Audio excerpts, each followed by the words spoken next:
বলে ইসলাম নারীকে দিয়েছে ইবাদতে অধিকার, ইসলাম নারীকে দিয়েছে সম্পদে অধিকার। ইসলাম নারীকে 3 নম্বর যে অধিকারটা দিয়েছে আল হুকুক ফিল মাহার, মোহর পাওয়ার অধিকার। প্রতিটা নারী বিয়ের সাথে সাথে তার হাজবেন্ডের কাছে মোহর আনার অধিকার আছে। সুবহানাল্লাহ। ওয়া আতুন নিসা সাদুকাতিহিন্না নিহলা, তোমরা সন্তুষ্ট চিত্তে তোমাদের স্ত্রীর হাতে মোহরানা তুলে দাও। কার আইন? আল্লাহর আইন। এখন এই মোহরানাও নাই। মোহরানার উল্টা পিঠে আমরা ঢুকাইছি যৌতুক। কি ঢুকাইছি? আল্লাহ দিল মোহরানা, আমরা নেই যৌতুক। কত বড় ডাকাত এগুলো! ডাকাত সিলেটে কম নেই। আচ্ছা, আলহামদুলিল্লাহ। তো এই মাহার আমরা দিয়ে দিব স্ত্রীর হাতে, এটা তার অধিকার। অনেক স্বামী স্ত্রীদেরকে বঞ্চিত করে, ঠকায় আর মাফ চায়। কি করে? কত বড় ডাকাত! বাসর রাত হচ্ছে ভালোবাসার রাত, বেটা ভালোবাসা হবে খালি। ওই রাতে পা ধরে মাফ চাকে, মাফ করি দেওয়ারে। বুঝলো না ইসলামটারে, চিনলো না, শিখলো না। এজন্য মোহরানা দিতে হবে স্ত্রীকে। আল্লাহ বললেন নেহলা, সন্তুষ্ট চিত্তে দিবি, মনের মধ্যে যেন খুঁতখুঁতি না থাকে। ফ্যামিলিটারে বরকতময় করে দিবে কে? আল্লাহ ফ্যামিলিটারে বরকতময় করে দিবে। তাহলে মোহরানার অধিকার দেখেন কত অধিকার দিল। 4 নম্বর ইসলাম নারীকে দিয়েছে আল হুকুক ফিত তালিম, শিক্ষার্জনের অধিকার, জ্ঞানার্জনের অধিকার। জ্ঞান অর্জন শুধু আমরা করব না, আপনার ছেলেকে স্কুলে পাঠান, শুধু এতটুকু না, আপনার ছেলেকে এবং আপনার মেয়েকে উভয়কে স্কুলে পাঠান। আপনার ছেলেকেও মাদ্রাসায় পাঠান, মেয়েকেও মাদ্রাসায় পাঠান। জ্ঞান অর্জন তার অধিকার। বিষ্ণু বলেছেন তলাবুল ইলমি ফারিদাতুন আলা কুল্লি মুসলিম ওয়া মুসলিমা, প্রত্যেক মুসলিম নারী পুরুষ উভয়ের জন্য জ্ঞান অর্জনকে ফরজ করে দিয়েছে কে? এটা ফরজ। পুরুষরাও যেমনি শিক্ষিত হবে, নারীরাও শিক্ষিত হবে। নারীর শিক্ষিতা হতে কোনো বাধা নাই, যে কোনো পেশা গ্রহণে নারীর বাধা নাই। শর্ত হচ্ছে নারীকে হেজাব মেনটেন করতে হবে, পর্দা মেনটেন করতে হবে, তার সেফটি অ্যান্ড সিকিউরিটি এটা নিশ্চিত করতে হবে। তার ওয়ার্কিং প্লেসে যদি সেফটি সিকিউরিটি থাকে, হেজাবের সাথে সে ব্যবসায়ী হতে পারে, সে চাকরিজীবী হতে পারে, সে ডাক্তার হতে পারে, সে ইঞ্জিনিয়ার হতে পারে, সে সব হতে পারে। এই অধিকার নারীকে দিয়েছে কে? আল হুকুক ফিত তালিম, শিক্ষার্জনের অধিকার, জ্ঞানার্জনের অধিকার ইসলাম নারীকে দান করেছে।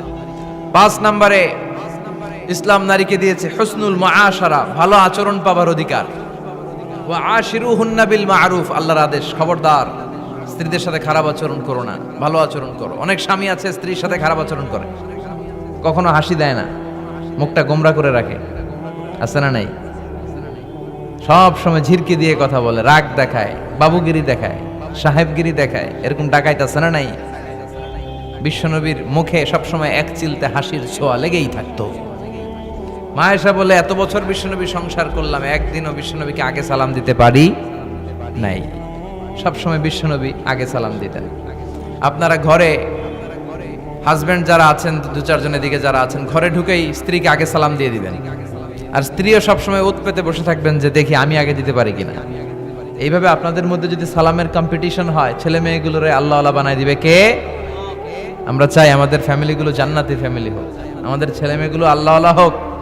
এজন্য আমরা যেন স্ত্রীর প্রশংসা করি, তার রান্নার প্রশংসা করবেন, সৌন্দর্যের প্রশংসা করবেন, তার যত ভালো দিক, তার মেধা, তার জ্ঞান, সবকিছুর প্রশংসা করবেন। 5টা অধিকার। 6 নম্বর ইসলাম নারীকে দিয়েছে উপার্জনের অধিকার। কিসের অধিকার? উপার্জন, আলাদা উপার্জন। ইসলাম বলে হাজব্যান্ডের ব্যালেন্স আলাদা, স্ত্রীর ব্যালেন্স আলাদা। আমাদের দেশে অনেকে যাকাত যখন পে করে, যে ভুলটা করে সেটা হচ্ছে তারা হাজব্যান্ড ওয়াইফ মিলে একসাথে যাকাত দেয়। No, it's 2 individual. এখানে 2টা আলাদা ব্যক্তি। হাজব্যান্ডের সম্পদ হাজব্যান্ডের হিসাব, ওয়াইফের সম্পদের ওয়াইফের হিসাব। যাকাত একসাথে দেয়া যাবে না, 2 জনের ব্যালেন্স আলাদা। ইসলাম বলে 2 জনের আলাদা ব্যালেন্স। স্ত্রীর সম্পদ থাকতে পারে অনেক, সে তার সম্পদের হিসাব করে হালানিল হাউল, 1 বছর হলো কিনা, নিসাব পরিমাণ হলো কিনা যাকাত দিবে। হাজব্যান্ডের সম্পদ থাকতে পারে অনেক, হাজব্যান্ড তার হিসাব করে সে যাকাত দিবে। এমনকি হাজব্যান্ড যদি গরিব হয়, স্ত্রী তার হাজব্যান্ডেরও যাকাত দিতে পারে। মাসালাটা জেনে নেন। হাজব্যান্ড যদি গরিব হয়, তাহলে স্ত্রী যদি সম্পদশালী হয়, তাহলে স্ত্রী তার হাজব্যান্ডকেও কি দিতে পারে? যাকাত দিতে পারে। কিন্তু স্ত্রী যদি গরিব হয়, হাজব্যান্ড তার স্ত্রীকে যাকাত দিতে পারে না। এর কারণ স্ত্রীর ভরণ পোষণ দেয়া হাজব্যান্ডের দায়িত্ব, আর স্বামীরে চালানো বউয়ের দায়িত্ব না। সুবহানাল্লাহ পড়েন। কত সহজ করে দিল ইসলাম নারীকে। নারীর জন্য জান্নাতে যাওয়া খুব সহজ। তার এক পা, নারীর এক পা জান্নাতে এমনি ঢুকে আসছে। আর কিছু কাজ করলে, 4টা কাজ করলে বাকি পাটাও জান্নাতে ঢুকাই দিবে কে? বিশ্বনবী বলেছেন 4টা কাজ যদি কোনো নারী ঠিকঠাক মতো এই দুনিয়ার বুকে করতে পারে, আল্লাহ তাআলা 8টা জান্নাতের দরজাই নারীর জন্য খুলে দিবে। 1 নম্বরে বিশ্বনবী বললেন, আল মারআতু ইযা সাল্লাত খামসাহা, কোন নারী যদি 5 ওয়াক্ত সালাত সময় মতো আদায় করে, ওয়া সামাত শাহরাহা, রমজানের রোজাগুলো ঠিকমতো রাখে, আতাআত বালাহা, স্বামীর আনুগত্য করে, ওয়া হাফিজাত ফুরুজাহা, নিজের লজ্জাস্থানের হেফাজত করে। 4টা, কয়টা? 5 ওয়াক্ত সালাত, রমাদানের রোজা, স্বামীর আনুগত্য। এখন এটা উঠে গেছে সমাজে। কে কার উপর ডমিনেটিং করবে এই নিয়ে গুতাগুতি আছে না নাই?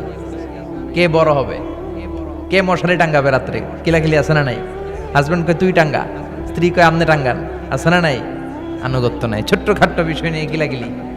এজন্যই ফ্যামিলির মধ্যে শান্তি নাই। আমার বোনেরা, এই যে মহিলা সমাবেশে আসছেন, যাদের বিয়ে হয়েছে, হাজবেন্ড পেয়েছেন, এই হাজবেন্ড আপনার হীরার টুকরা, এটা আপনার জান্নাত।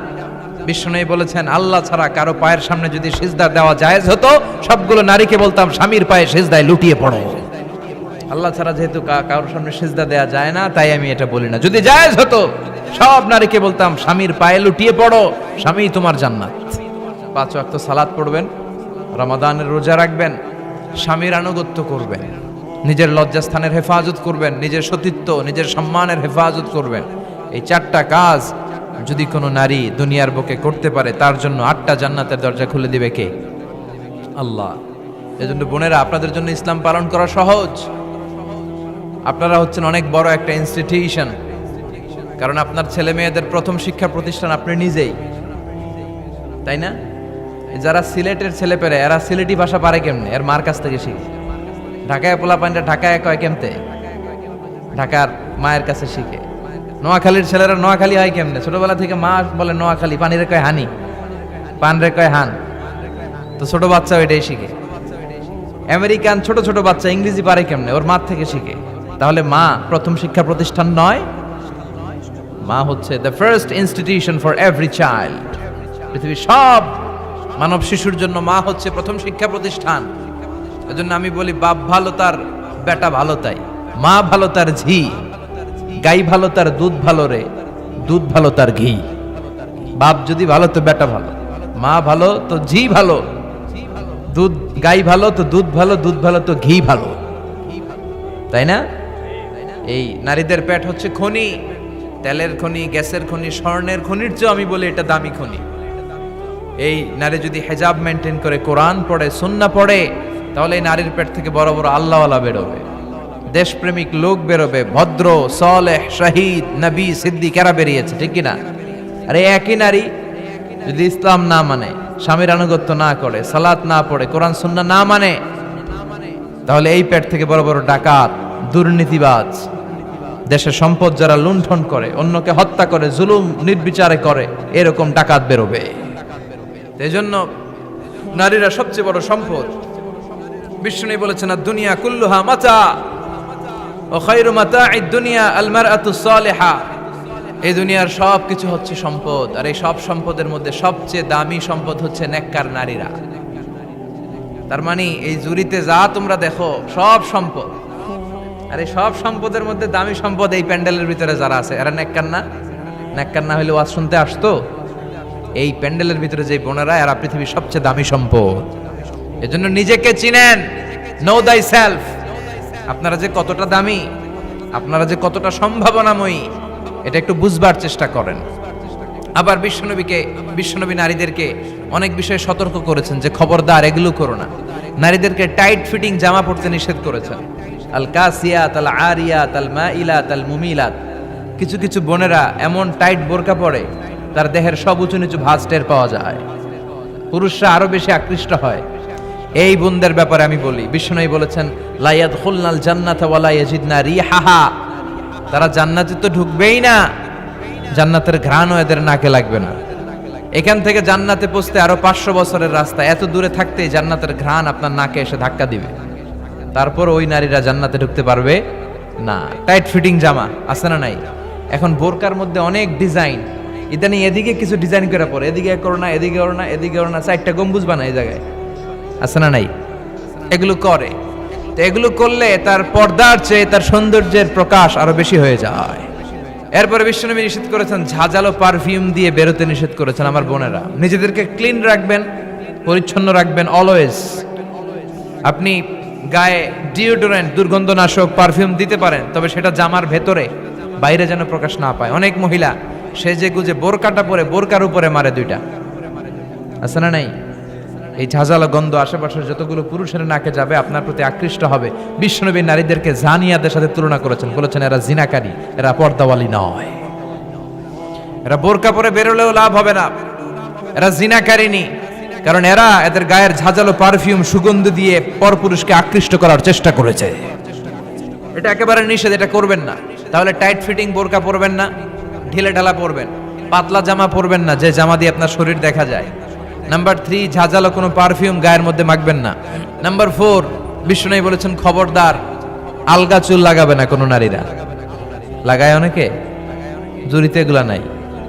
অনেক নারীর চুল হয়তো ছোট, সে আলগা চুল লাগায়া সুন্দরী সাজে, বিশ্ব সুন্দরী ঐশ্বরিয়া রায় হইতে চায়, আছে না নাই? না, আল্লাহ যেটা দিয়েছে ওটাতে আপনি সন্তুষ্ট থাকেন, আলগা চুল লাগাবেন না। এরপর বিষ্ণু ব্রু প্লাক করতে নিষেধ করছে। ব্রু প্লাক, ব্রু প্লাক আছে না? পার্লারে গেলে কিভাবে যেন এদিক দিয়ে ব্রু প্লাক করে একেবারে চিকন করে দেয় এই দুইটা, না, এটা নিষেধ। ব্রু প্লাক করতে বিশ্বনবী নিষেধ করেছেন। আমার বোনেরা, আপনারা এটা করবেন না। এরপরে বিশ্বনবী নিষেধ করেছেন তোমরা একে অপরকে লাআনত দিবে না। 2 কারণে নারীরা জাহান্নামে যাবে বেশি। বিশ্বনবী মেরাজ থেকে এসে বললেন, ইয়া মা'আশারান নিসা, ও নারীরা, তাসাদ্দাকনা, তোমরা বেশি বেশি সদকা করো, দান খয়রাত করো। নারীরা বললেন কেন? আমাদের বললেন কেন? বিশ্বনবী বললেন, উরিতুকুন্না আকসারা আহলিন নার, আমি জাহান্নামে দেখেছি পুরুষের চেয়ে নারীরাই বেশি জাহান্নামী হবে। কি কারণে? 2টা কারণ।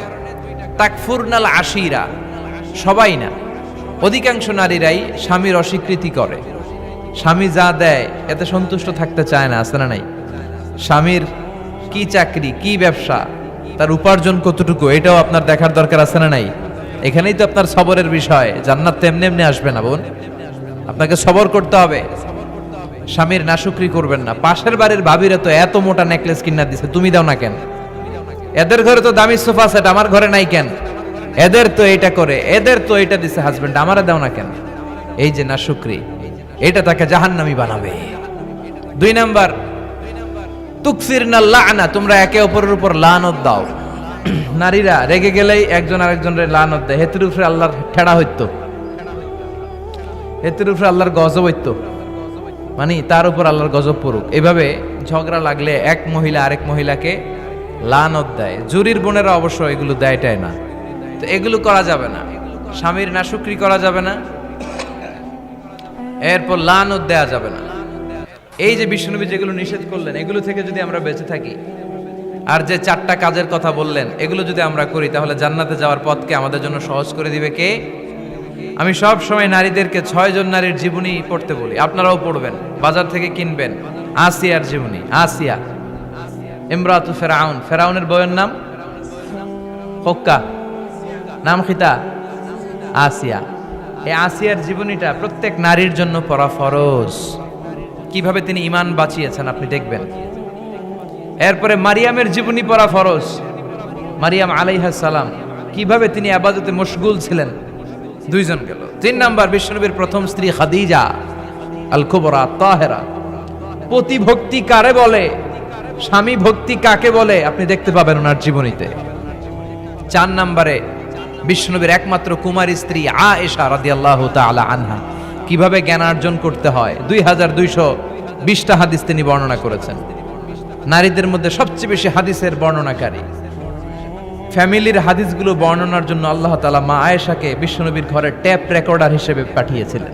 বিশ্বনবী যা বলতেন সব মুখস্থ করে নারীদের কাছে ওয়াজ করে ছড়ায় দিত। কি নারী ছিল! মা আয়েশার জীবনী পড়তে হবে। সব শেষে বিশ্বনবীর কলিজার টুকরা, নয়নের পুটলি ফাতেমাতুল আজ-জাহরা, ফাতেমাতুজ জাহরার জীবনী পড়তে হবে। তার জীবনী থেকে আপনি পাবেন কিভাবে পর্দা করতে হয়। উনি মরার আগে আলীকে বলে গেলেন, আলী, জীবদ্দশায় আমারে কেউ দেখে নাই, নবীর মেয়ে মোটা না চিকন, লম্বা না খাটো, মরার পরেও বেশি মানুষে জানাজা আসতে বলো না, রাত্রিবেলা অল্প কয়েকজন লোককে নিয়ে জানাজা দিয়ে আমার কবর দিয়ে দিও। কেমন করে আপনি নিজেকে সেভ করবেন, এই শিক্ষা মাফ সাইয়েদাতুনা ফাতেমাতুজ জোহরার জীবনীতে আছে না নাই? তাহলে এই কয়েকজন নারীর জীবনী পড়তে হবে, আর যে 4টা কথা বিষ্ণু বলেছেন এগুলোর উপর আমল করতে হবে। তাহলে আমাদের নারীদেরকেও জান্নাতি বানাবে কে? আল্লাহ। তুমি আমাদের মাদেরকে, বোনদেরকে, আমাদের নারীদেরকে তুমি খাদিজাতুল কুবরার মতো কবুল করো, আয়েশা সিদ্দিকার মতো মহিয়সী নারী হিসেবে কবুল করো, ফাতেমাতুজ জাহরার মতো এরকম পর্দানিশীল নারী হিসেবে কবুল করো। আল্লাহ তাআলা আমাদের সবাইকে কথাগুলো বুঝার ও আমল করার তৌফিক দান করুক। আমরা পড়ি আমিন। আপনারা সবাই ভালো থাকবেন, সুস্থ থাকবেন, সুন্দর থাকবেন, কোরআনের সাথে থাকবেন। সুবহানাকাল্লাহুম্মা বিহামদিকা আশহাদু আল্লা ইলাহা ইল্লা আনতা আস্তাগফিরুকা ওয়া আতুবু ইলাইক। আল্লাহুম্মা আমিন।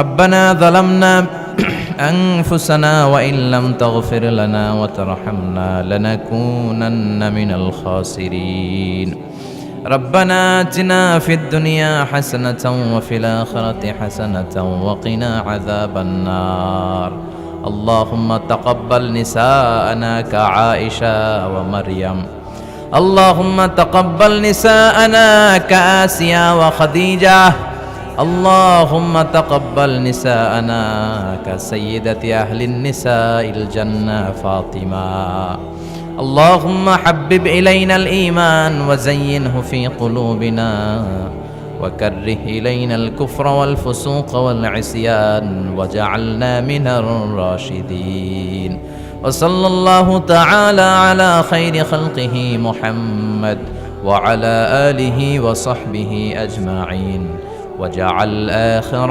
كلامنا عند الموت لا إله إلا الله محمد رسول الله